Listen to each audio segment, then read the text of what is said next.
MD Nahid আপনি লিখেছেন, কোরআন তেলাওয়াতের সময় সিজদার আয়াত এলে সঙ্গে সঙ্গে সিজদা দিতে হবে নাকি পরে দিলেও চলবে? এর উত্তর হলো যে অনেক ওলামা ইকরামের মতে তেলাওয়াতের সিজদা এটা সাথে সাথে দিতে হবে। অনেক দেরি করে ফেললে সেটা হবে না, বরং সাথে সাথে দিতে হবে। এটা অনেক ওলামা ইকরামের মত, বিশেষ করে ফুকাহে হাম্বলি ফকিগণ এরকম মত পোষণ করেন।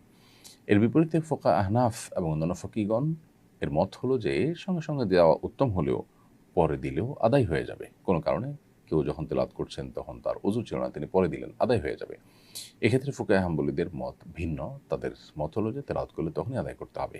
এক্ষেত্রে সৌদি আরবের উলামা ইকরাম, শেখ বিন বাজ রাহিমাহুল্লাহ সহ অন্যান্য ফুকাহে ইকরাম তারা আ মনে করেন যে সিঙ্গেল এই সমস্ত সিজদার জন্য ওযুর প্রয়োজন নেই। সো বিনা ওযুতেও তারা সিজদা দেওয়াটাকে জায়েজ মনে করেন। যদিও ফুকাহে হানাফের মতে ওযু দেওয়ার জন্য সিজদা দেওয়ার জন্য ওযু করা জরুরি। যার কারণে ওযু থাকা অবস্থায় সিজদা দিতে হবে এবং তেলাওয়াতটা বিনা ওযুতে মুখস্থ তেলাওয়াত হচ্ছে, এরকম সময় কেউ চাইলে কেউ যেহেতু সিজদা দিতে পারছেন না, অতএব তিনি পরে সিজদা দিবেন, দিলেও আদায়